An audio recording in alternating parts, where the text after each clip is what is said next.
This episode is brought to you by Tresta. Tresta is an app for iPhone and Android that lets you do business calling and texting from anywhere with no hardware, just the smartphone you're already using. Tresta is the best business phone app on the market, whether you're freelancing, working remotely, or running a small business. Growing your network and your business is all about communication. You've got to be available no matter where you are.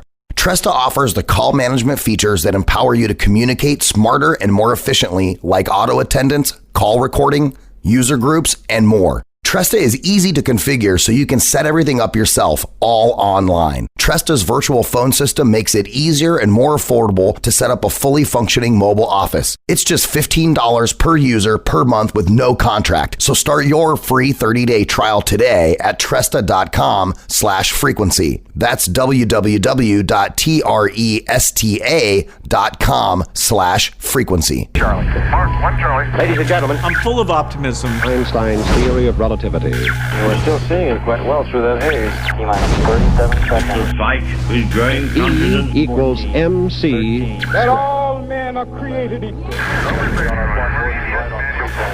About the future innovations. And growing strength in the air. Tear down this world. Something happening coming up on station. This is Finding Your Frequency with your hosts, Jeff Spinard and Ryan Treasure. It's time to speak up, share your voice, and hear from the thought leaders.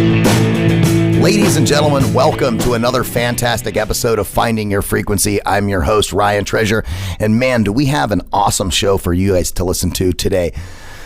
I was sitting in my house yesterday and I was thinking back on, the time that I've been in terrestrial radio or internet radio, dating back all the way to 1997 in my days at AM radio 1100 here locally in Arizona, being an associate producer, making phone calls for executive producers, trying to sell advertising, and then deciding that, as much as selling is padding the pockets of a lot of people in the radio industry, I was really more of a tech guy. And I found my way back into the control room, hitting some knobs and flipping some switches, running programming on AM and FM radio stations for 4 years, talk radio, music radio, all of the above. And then, moving over here to Voice America at the time in 2003 when it was considered new media and the word podcast didn't even exist. And now here we are, 2020, in the midst of a pandemic. And there are more people doing on-demand audio podcasts right now than ever in the world. I think the last time I looked it up, there was 1.2 million podcasts across the sphere, an industry that's generating billions of dollars in advertising while everybody's trying to figure out how do we quantify downloads versus streams and listens. And there's so many different things that are happening in the space. And we're going to talk to somebody today who is the creator and host of Her Business, Her Voice, Her Conversation. It's a podcast streaming worldwide on iTunes, iHeartRadio, Pandora, Apple Podcasts, Spotify, and of course, everywhere else that podcasts are there. Margo Lovett is just a fantastic human being. After 26 years of gainful employment, she found her frequency, and we're going to find out how. Margo, welcome to the show. Ryan, it is a pleasure to be here with you. We appreciate you taking time out of your schedule. I know you've been, working really hard on launching your podcast academy, and we'll talk a little bit more about that later on in the show. But let's cut to the chase, Margo. 26 years of employment in your standard 9-to-5 or corporate business job, and you just decided to jump ship, pull the parachute, and follow your own passion. So tell us the story about how you found your frequency in life and in business, and why do you do what you do now?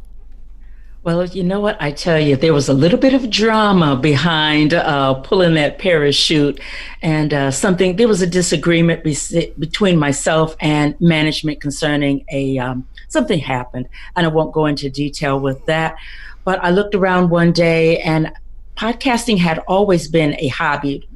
Before I really thought, I'm out of here, it had been a hobby. Did it on the big Mothership Live 365 and did some terrestrial radio. So it kept my sanity, and I love music and talking to the musicians and that type of thing. So when I looked around and I decided it's time to leave, I can't do this any longer, I just got my trusty sweater and some pictures, and I was out. I really just left that arena.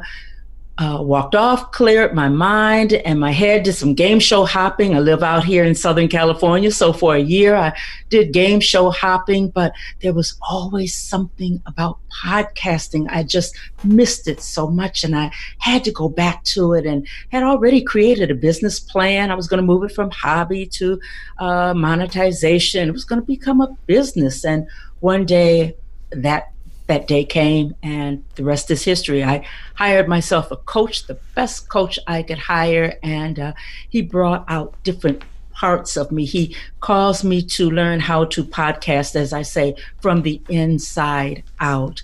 And that's the reason why at age 61, I was able to create and launch, and I'm still doing Her Business, Her Voice, Her Conversation, and loving every minute of it.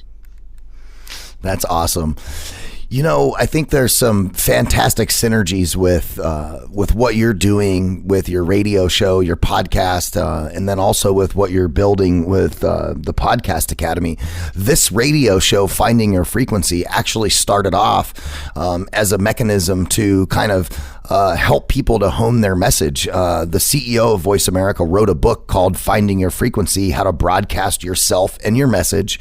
And the first 26 episodes of this show, we literally walked people through, how do you define your message? How do you define your audience? You know, what is the best medium for you to get your word out? Is it video? Is it audio? Is it standard media with press releases or whatever the case may be in that space? Or, and then how do you define your goals? Right. And then planning your strategy behind that and the basic structure of a broadcast, and we're bringing in experts and radio talk show hosts and technologists all in the space and talking about, your broadcast toolkit and how to find guests and how to build an audience, how to keep that audience, all of those things, which are, extremely important in the podcast world. And, so we did 26 episodes on this and, ended up with the last chapter of the book was called Monetizing Your Broadcast, which is kind of where you are now.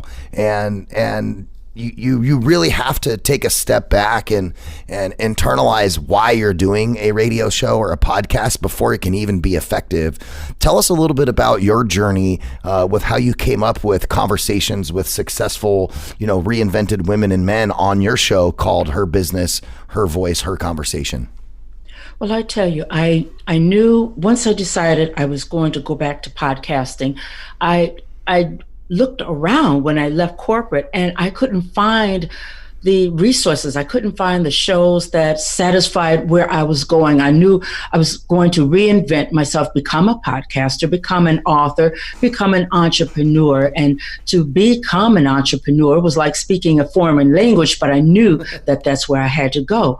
So I thought about all of this, and after some thought and deliberation, and I'm Christian, I prayed, I just thought, hey, create a show that will help people find their voice, to find the strength, to reinvent themselves. And my main word is reinvention, because I find that when you are making that transition out of the 9 to 5 corporate, wherever you're coming from, it takes some grit and some gumption to be able to write your book, some know-how. How to I do this? To become a podcaster, I've been doing it, but to actually do it on the level that I saw myself doing it, I knew that I had to really step up my game. And of course, to enter into the entrepreneurial field, I knew that I had to align myself with experts, those that were doing it, those that had written their books, those that were podcasters, are podcasters. And I found that person, I found all of that in one person. And I aligned myself to that gentleman for 2 years.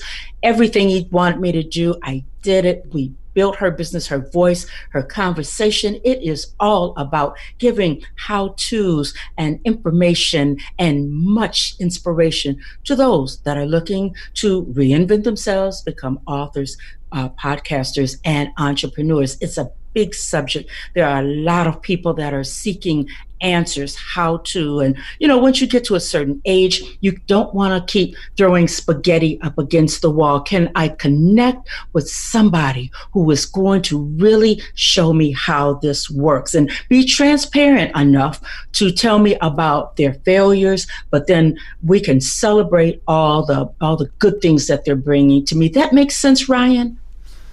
Oh yeah. I've been in radio for the better part of my adult life, and let me tell you, some of the ups and downs. It's been a roller coaster ride, but one I wouldn't trade in for anything in the world.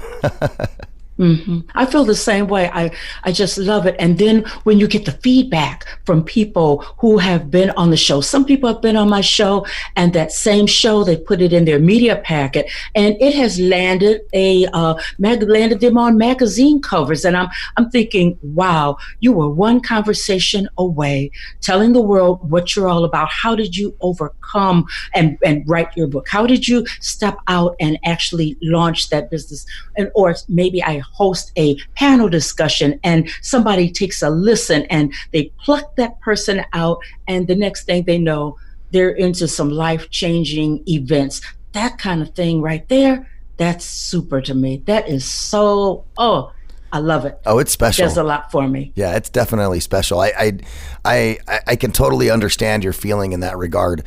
There are so many radio shows or podcasts that we do, that I do specifically, where I'll bring on a person who wrote this awesome book, whether it be, in the business or entrepreneurial world or health and wellness or, whatever the case may be. But, I remember having conversations with people that, at first I thought, hey, this is an interesting concept. Let's have this conversation. But, you walk away from that engagement with so much more than just a conversation, right?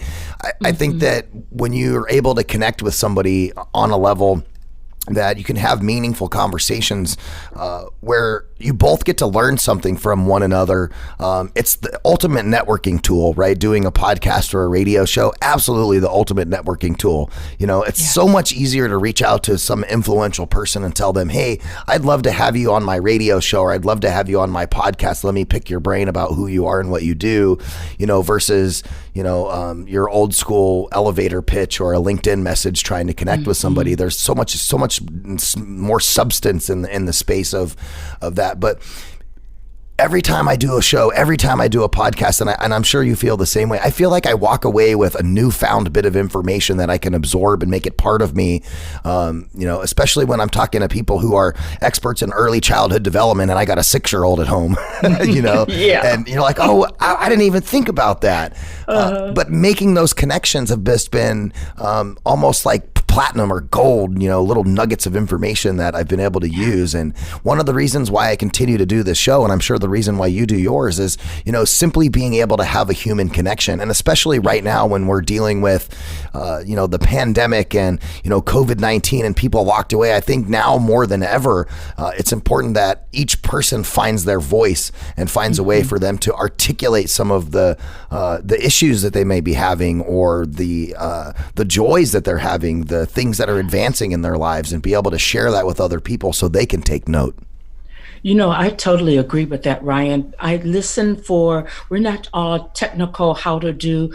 We are big on inspiration. And there's one woman that came onto the show, and every time I think about her, it just makes me rah. Lee James, she came from a terrible childhood, growing up in the system, and it looked like everything was against her, and her attitude was just terrible, and she was quite abrasive, but it was her defense mechanism.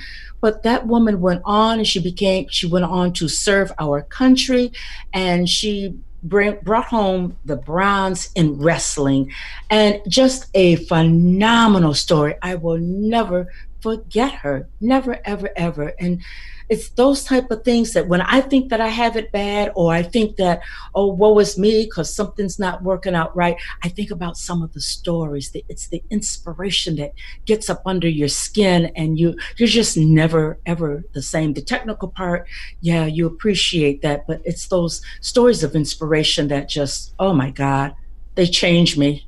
They really do.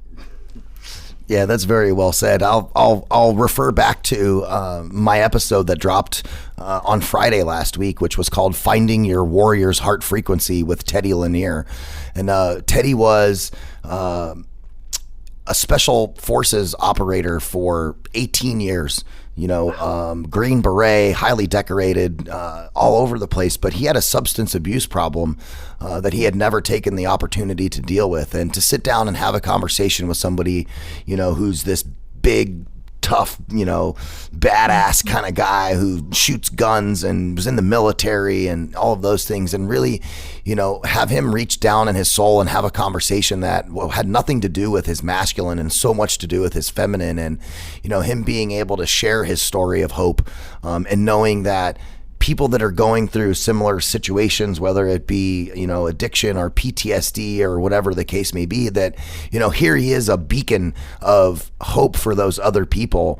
And just to be able to have that conversation with him and bring that to the listeners of Finding Your Frequency was just like the utmost pleasure for me as a human being, because I thought that the story that he told, the things that he talked about, were of such substances, and such importance, especially if you're a veteran of the military, that, why would you not allow him to be on your show and tell the story and learn about Warrior's Heart and these nice men and women who work together to help the community of individuals that have fought for us as Americans to provide us with freedom and put their lives in line, and seeing what we're doing for them was just so helpful. And it's just one of many interviews or many stories that we have, I'm sure, just as you do on your program, that just really highlights the human nature and the human spirit and makes me feel really, really good about doing what we do. Oh, I hear you. I agree. Totally agree.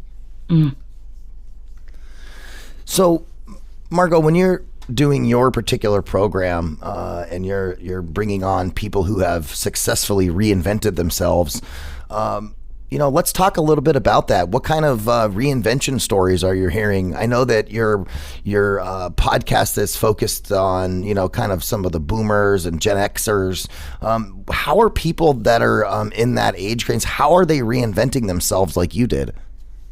I'm finding that quite a few people are interested in getting their story out. People ask me about podcasting quite a bit. And this has really happened in, the last 9 months in particular, because when I listen to a person's story, I immediately see opportunity to share what you're doing. If you're selling insurance, I always tell people, why everybody has questions. Why don't you form a podcast and do a series of FAQs? You can use it in your newsletter. You can use it as just an ebook or something. So I always hear things in podcasting, and I always give people these ideas. So then I have people coming back asking me about podcasting, and quite a few people want to get the word out about their story, what they're doing, a product or a service by way of a book. Can I tell you about one gentleman he's back in Illinois, and I forget what part of Illinois. He reached out to me, and he really wanted to get his story out. Former St. Louis police officer.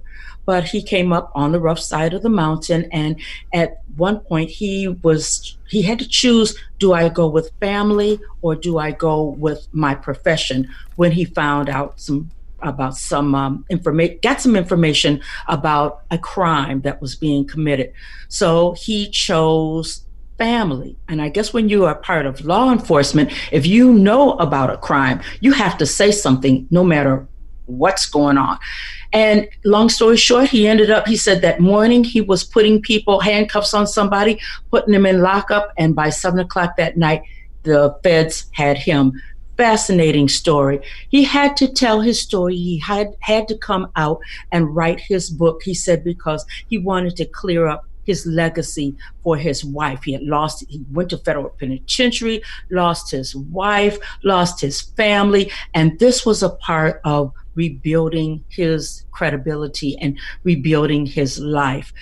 He wrote the book in nonfiction form, but really and truly it was really a reflection of his life. I found that to be totally fascinating. So people are approaching me about writing their book and telling their story much more than I've ever encountered.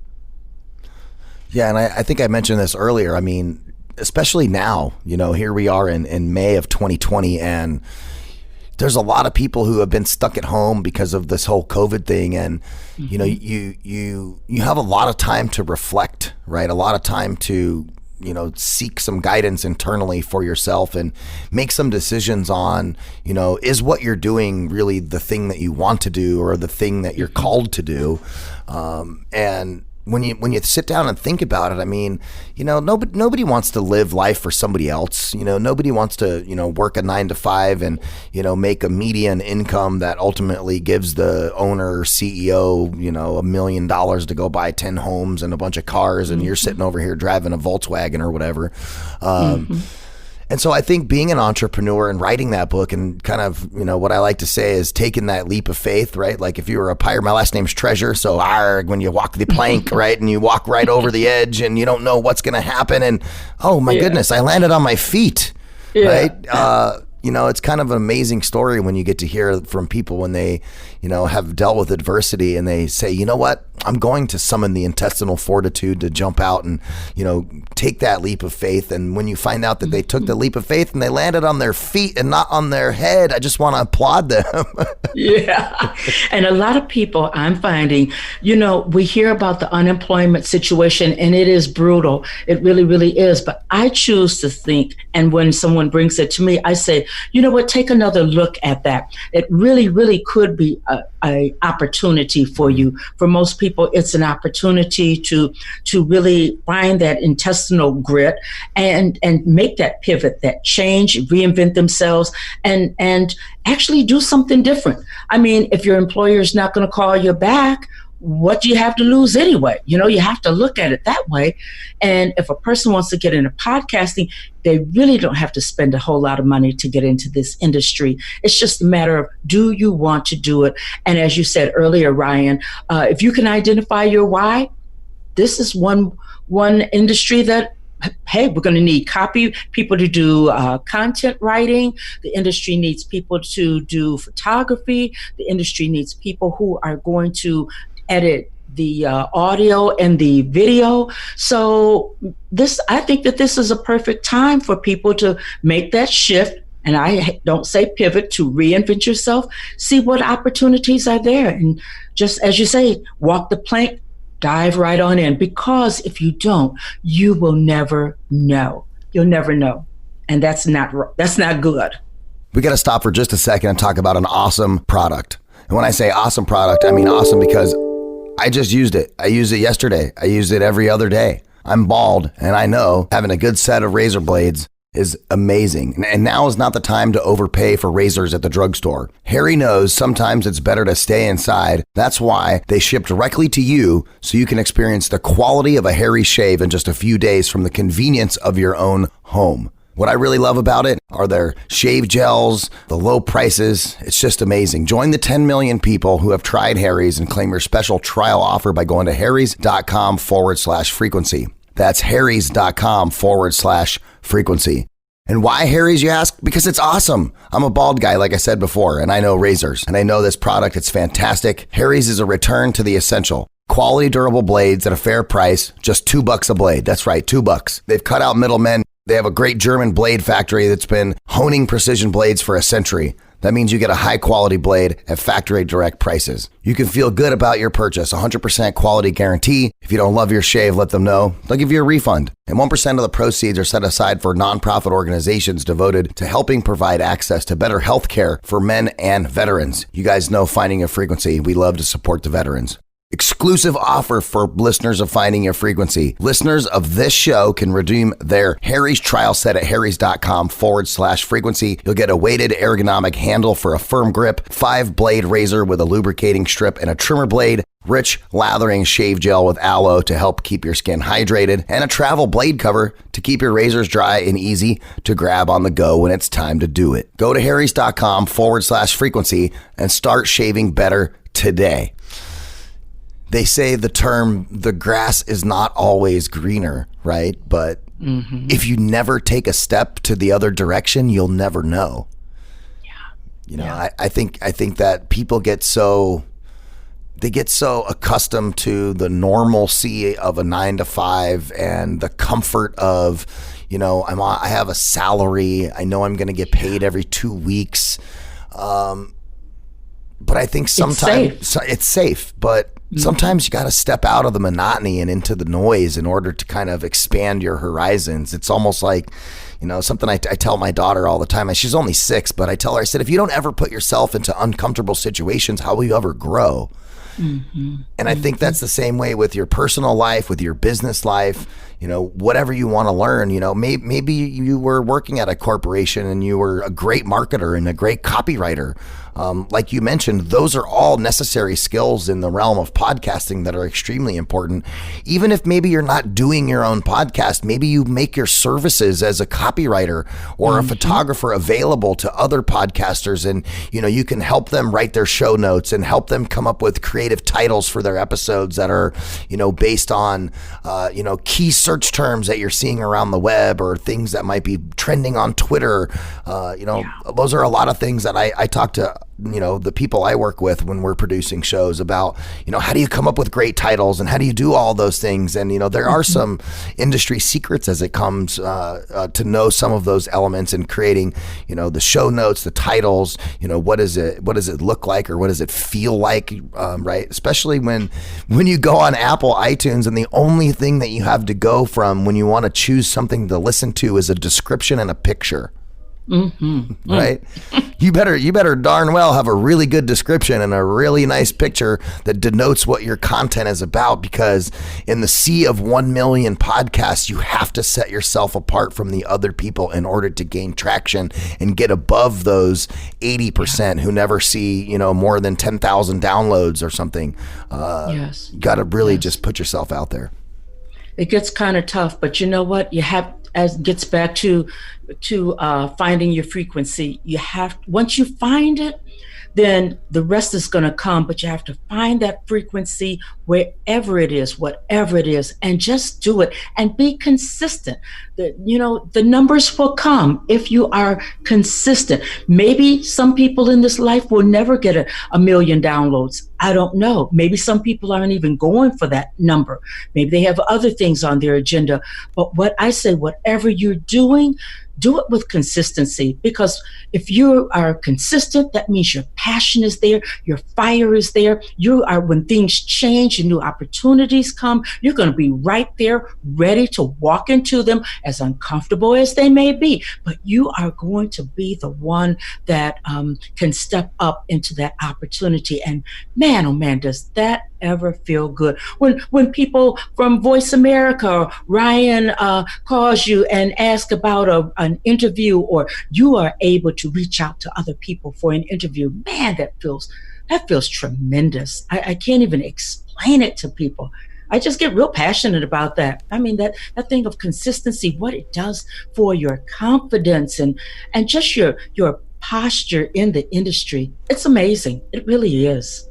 Yeah, you make a really good point, and that's one of the things that we talk to people about all the time in the space of radio shows and podcasting is consistency. I have people ask me all the time, well, what if I just do one show a month? And I'm like, well, you can do one show a month if you want, but it's not going to get you where you want to go. It's almost like, it's like podcasting is like the audio version of Netflix, right? You go on Netflix and people are like, oh, look, there's 15 episodes or whatever in a given season, and there's 5 different seasons. Well, when you go to see that, you're like, I'm going to watch all of them. And I don't know about you, Margo, but I myself and my wife have found ourselves many a times on a Saturday afternoon going, oh, well, we just watched 7 episodes of one particular show that we never watched before. And it was really interesting. The first one got us hooked, and now we're listening to all the episodes. And I think the same thing happens to podcasting, but you have to be consistent and passionate in what you're doing and in your messaging in order for, people to, for lack of a better term, I guess, to get hooked on your content. And I'm finding also, Ryan, be true to your subject matter. If you're off on tangents, and you have this person and that person and things that don't even bring the listening audience back to your main focal point, what you really want to give them, then that gets confusing. So I find that if I'm true to myself, if I'm podcasting from the inside out, then I'm going to make sure that my guests, they align with the message that I am known to give out to everyone. And that will provoke some binge listening. Who's next? What else are they saying? Or somebody will recognize a name or something like that, and they'll binge listen. Can I ask you a quick question? Absolutely. I'm wondering, this thing of names. Now, everybody go after the big names, I know that we have to, but what's your take on every episode has to be a big, amazing, outstanding, every household knows that name. What's your take on that? Well, so I've done this show for 4 years. I've done well over 1,000 interviews. And maybe only 1 or 2% of them have been big people. One of the things, especially with staying true to the show, finding your frequency, I'll give you an example. Early on in the show, we had Sharon Lechter on, right? She's Rich Dad, Poor Dad advisor to Robert Kiyosaki. They've done, an umpteen number of things together. Very well-known person in the financial services industry. So I'm sure you've heard of Sharon Lechter. We've also interviewed Robert Kiyosaki and some of the Rich Dad advisors and lots of those spaces as well. And as much as it is great to hear what they have to say, these guys are already millionaires and have a bunch of money in their pockets. So they tell a great story of how they found their frequency, and they can share their trials and tribulations. But for the most part, I don't think that a lot of those higher end guests really resonate with your average listener. And so sometimes it's better to find somebody who's in the middle of a transition, not somebody who's already completed that transition. So that way those listeners can understand, the real life brevity of what's going on, rather than, somebody preaching it who has already gone through the ups and downs and they're on the upside of the end part of their game, so to speak, versus somebody who's in the middle of dealing with the trials and tribulations. And so I would say, yes, it's great to have some of those larger people on your show to help bolster your audience. And, hopefully they'll share your show and their appearance on your show to their network. And hopefully that will help to bring on some additional listeners. But again, staying true to your show and staying true to yourself doesn't necessarily mean bringing on a lot of big folks. And sometimes, I like to highlight people who I feel who are making ripples in the world. I'll give you an example. The woman locally here in Arizona, Scottsdale, her name is Shayna Weisinger. She owns a company called Repurpose House. Nobody knows who that is. Well, I do. And she's amazing. And she owns like 12 different companies, and she helps podcasters like you and I to repurpose their content to make more use of that content. And nobody even knows who she is because she's not focused on herself. She's focused on her brand of Repurpose House. And she doesn't walk around talking about how she's been successful. She talks about how Repurpose House can help other people.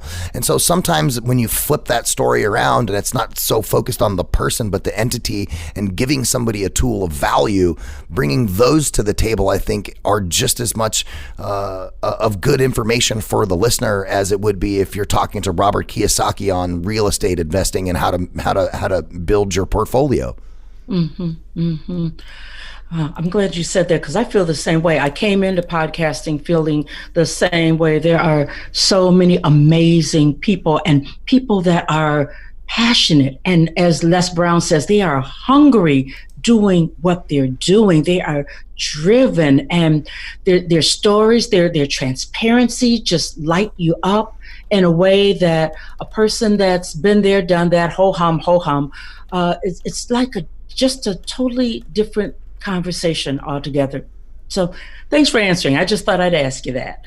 Yeah, no problem. That's something that I get asked all the time. Part of my job at Voice America is I work with up and coming radio show hosts and podcasters, and I give them, training in the aspect of, managing a time clock for radio, right? And how to go to and from commercial breaks, how to have a candid conversation or an interview with somebody who really touches on the who, what, where, when, why, and how aspect of who they are, why they do what they do, all of those things. But again, just like you said, it always comes back to the same thing of finding your frequency.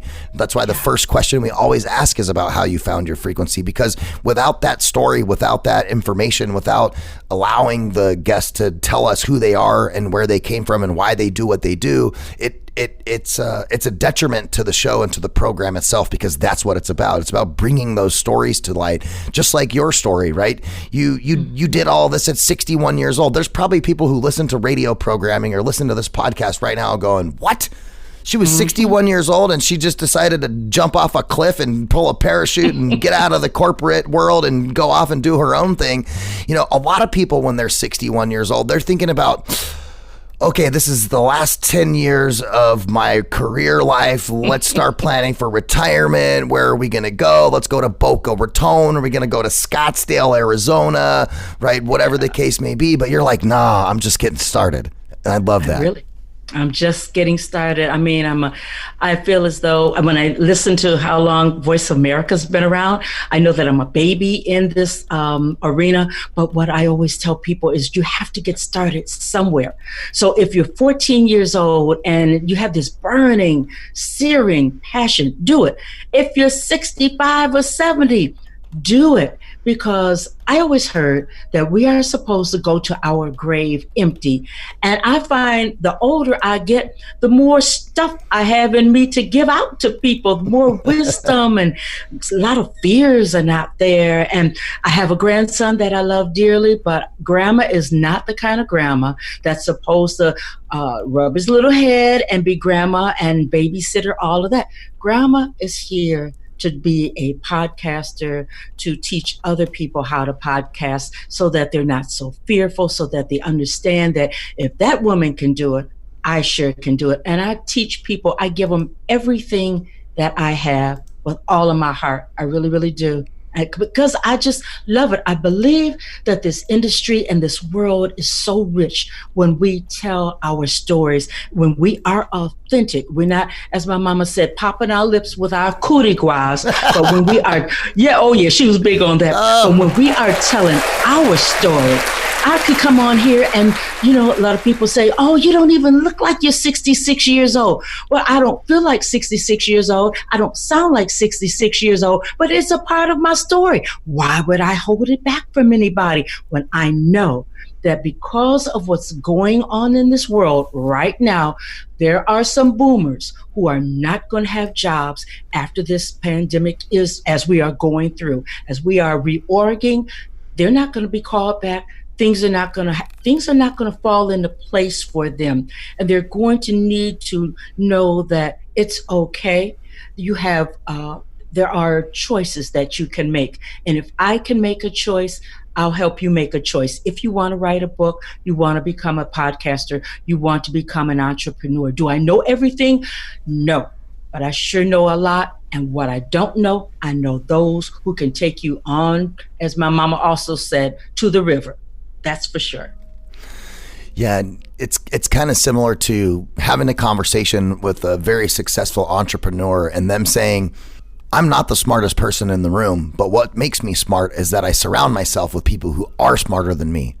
Right? Yeah. It's the same idea with you. And I feel the same way about the things that I work on. I'm not the smartest person in the world. I can guarantee you I will outwork you. That's for sure, right? I may not be the smartest guy, but I have a work ethic that's second to none. And if I don't know something, number one, I'm going to be honest with you. And I'm going to tell you that I don't know that. But I'm also going to follow that up with saying, I don't know that right now, but I will find out and I will get back to you because that's my mission. That's what I do. I mean, I absolutely crave and love I don't call them problem solving, but challenge solving, right? You bring a challenge to the table, we help you solve that challenge, whatever it may be. And this radio show, your podcast, those elements of what we both do in this particular sphere, I think are so highly aligned and their frequencies are vibrating together because you bring that reinvented person to the story, and I'm bringing people to the table like yourself who are talking about your success and how you're helping other people, because ultimately you have to serve in order to get to a point of being seen as a thought leader or a leader in any kind of space. You can't get there without service. Yes, I totally agree. And so many people, they want to get into this thing of podcasting, and I've had to correct people, and they kind of got offended, but they're thinking that they're going to go ahead and build this great podcast out. Yeah, I can help you do that. But what they are going to charge people, what they are going to do with people, the shortcuts that they are going to take with people, I just totally do not agree with that. Don't come into this industry tarnishing what people have poured their blood, sweat, tears, and heart and passion into it. But I see so much going on these days that I just really don't like. It's not authentic. People are doing things for all the wrong reasons, and serving is the last thing that they want to do. Serve me is what they're in it for. But how can I serve you? You don't even hear that come up in so many conversations. I totally agree. Yeah. When you service puts you in alignment with those that you are supposed to meet. That's the bottom line. Yeah, it is. It's 100% the bottom line. I don't know how many times I've had a conversation with somebody and I ask them, why do you want to do a podcast? And their answer is, I want to make money. And I'm like, I don't even know if I can work with you. Yeah. Because if that's where you're coming from day one, you can't. That's not the way to do it. Or I've even worked with large Fortune 500 companies, and I ask them, well, why do you want to do a radio show or a podcast? And they say, for lead generation. And I'm going, nope, not going to work. I've done that, been there, done that. It doesn't work. You can't put a gate in front of your podcast and expect people to give up their information for something that they can go get elsewhere for free. You're right. You are completely right. And those fallacies have that's misinformation that really has to be dealt with, because get those folks out of the way so that we can make room for those that are coming into the industry correctly with all the right expectations, the expectations. I think that when you come into this industry with the correct, you're here to serve.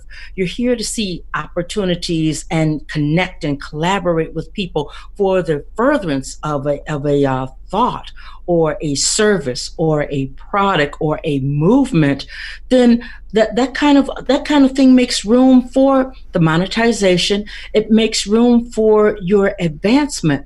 But when you come in incorrectly, then you're going to say, oh, they were a charlatan. They took my money. They said that this was the podcasting was going to get me here and it didn't, then they're going to throw it all back on you. And, those promises should never have been made from the very beginning. That's my thought.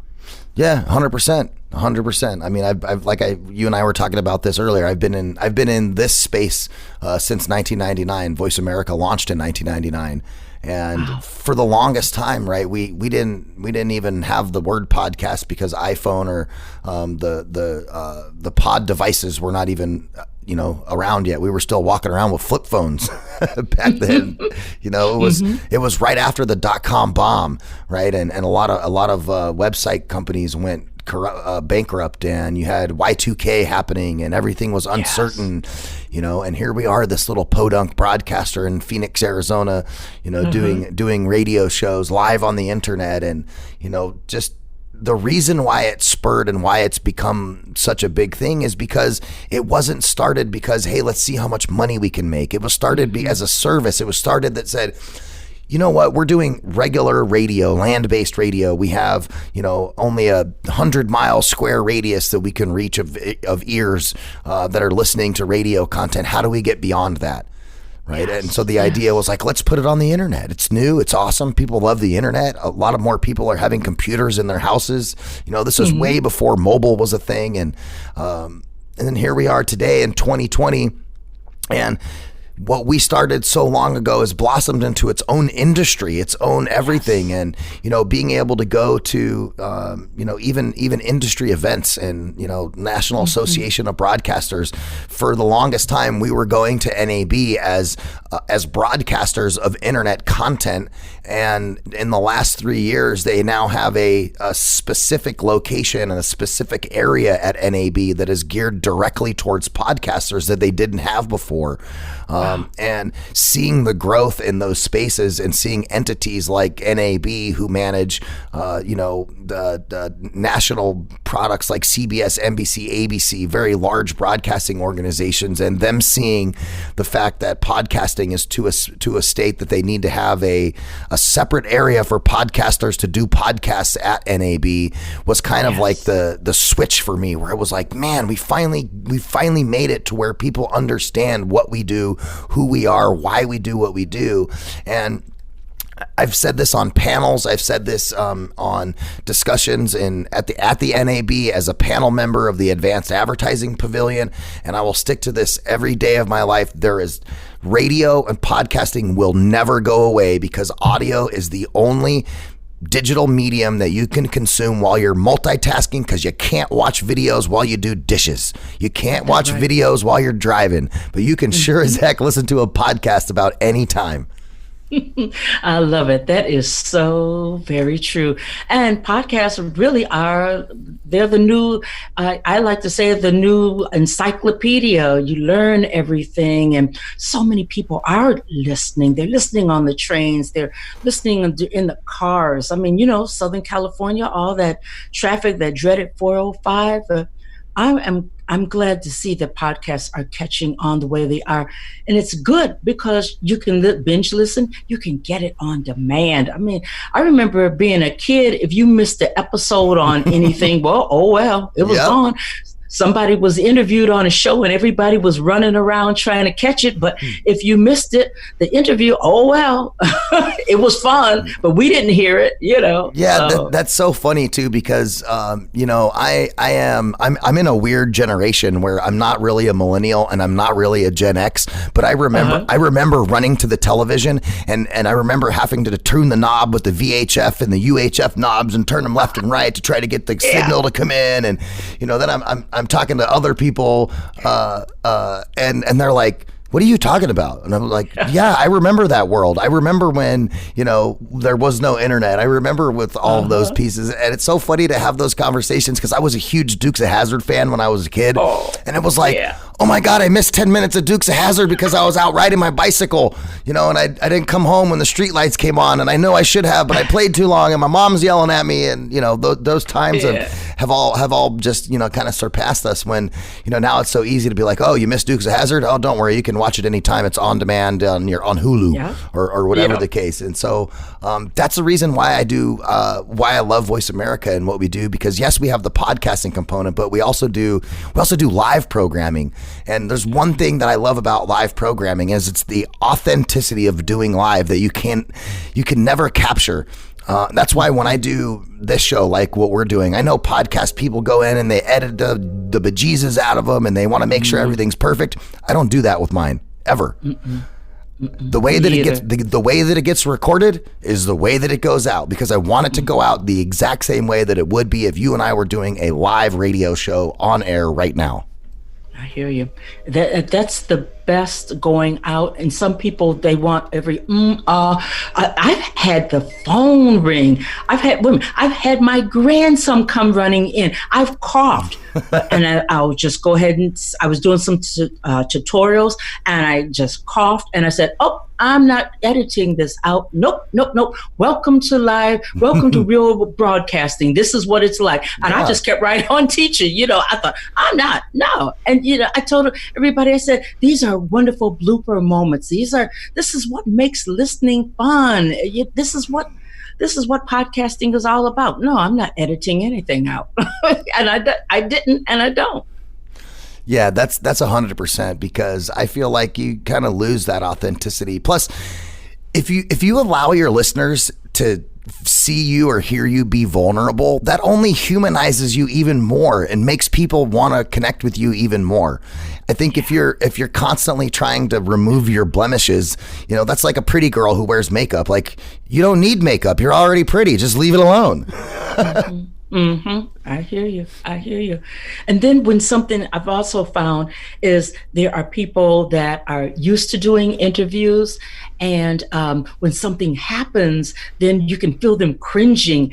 And because there was one person in particular I was having a conversation with, and I could hear him telling his office that he was getting ready. You know, he's really preparing, and he went and closed his door, but he forgot to unplug his phone. So the person sent a call in his way, and I could just feel him cringing. And then he lifted it up the receiver and put it back down. And I told him, I said, "This is radio. This is okay." I said, "You know what? We're going to keep on with our conversation, and all is well." And I could feel him relaxing and getting back into where he was before that happened. Because in his world, he's used to everything just being every I is dotted and every comma is in the correct place. And when that happened, I could just feel him, and it was really, really good. And he felt better. He made reference to that later on. Thank you for addressing that. That made me feel a lot better. So authenticity is everything. Yeah, I think authenticity is absolutely everything, especially when you talk about doing a medium where no one can see you. And I always tell people too, like when you do a radio show or a podcast, people could tell whether you're behind the mic and you're smiling or not. If you're just sitting there, you're like, yes, I'm doing a radio show. I'm doing a pod. Like, wow, no, I mean, have some fun. I mean, I think you and I have been recording for almost an hour here, and we're talking about podcasting. We're talking about your radio show. That's her business, her voice, her conversation, the podcast that streams worldwide. And talking about reinvention and talking about all of these things. And I don't think for one moment you and I have had a second where there's been dead air. There's never been any lack of engagement. And for those of you who are listening, this is exactly what podcasting and radio is all about. It's about making this connection. Margo and I never knew each other until today. And here we are, now we're going to connect on LinkedIn, and we're going to send messages back and forth. And we have a common interest in the space of podcasting. And I think that, in the last 50 minutes that we've been talking, we've easily been able to identify some awesome synergies that you and I have in the space of podcasting, and then also, what we're trying to accomplish. And that leads me into, what you're working on is you're getting ready to launch the Podcast Academy, or you just launched it today. Before we finish the interview, I want to allow you the moment to talk to people about Podcast Academy. Where can they find out more information about your services and all that fun stuff? Okay. I'll take it back and I'll make it real quick. 2 years ago, my strategist says, you know what, you really need to think about teaching podcasting. But I was not in the headspace to really do that. I just wanted to keep learning my craft and getting really sharp and so on and so forth. But when people started asking me in January about podcasting, and when I saw what was going on, I just thought, wow, why don't you go ahead and create Podcast Academy Online? The name just came to me. Of course, I did a domain search. It was available. I bought it right away. It was like, boom, you're going home with mama, so podcastacademyonline.com. I created it for the adult, and I teach people how to podcast from the inside out. And people say, what's that like, to inside out? You follow your gut. You get to know who you are first, your why. What are you all about? Because when you become a podcaster, you are the brand. How can you really effectively be a brand? How can you effectively identify your ideal listener, your avatar, as they say, when you're really not in tune with yourself? And when I came into podcasting, I had some issues that I had to resolve. And in doing that, I got a better grip on myself. My confidence fell into place. So all of that inside work is what we look at, so that you can go into your podcast with high energy, and yes, then that spills over into synergy, and you can do some amazing things with your podcast. So I teach all of that. It's not just the technical, but I tell people I'll stand at the chalkboard with you. I will hold your hand. This Podcast Academy Online is a monthly membership business model, so that you can learn at your own pace. If it takes you a year to go from concept to launch, that's okay. No judgments on my part, but I'm always going to want to keep up with you and help you along the way. Once a week, we have a Q&A, and I just want to make sure that you meet success. But you first learn who you are, and then you incorporate all of that into the rest of your podcast career. And you know what? Finding your frequency, I'm finding that I do this in increments. Finding your frequency reminds me of reinventing myself. And I really believe that you find it, and then you have to stretch out and find it in another area, in a deeper area of yourself. So I really truly believe that reinventing yourself, your frequency, podcasting from the inside out is a lifelong journey for the amount of time that you do it, because you owe it to yourself, you owe it to your audience to keep growing. And it's not just learning the technical part. Oh, my such God. Good stuff, Margo. Really, I got to give you a round of applause for that. Yes. Well, thank you. Margo Lovett, thank you so much for joining us here on Finding Your Frequency. You guys can check out her podcast, her business, her voice, her conversation, anywhere the podcasts are found. Margo, thank you for being on the show today. We really appreciate you being on. Ladies and gentlemen, if you have any questions, comments, or concerns about the radio program, please shoot us up at info@voiceamerica.com. And also, no matter where you're listening to the show, give us 5 stars, because 5 stars are better than 4. And Margo and we deserve it. That's right. All right. Thank you for tuning in, everybody. We'll talk to you guys next time right here on Finding Your Frequency.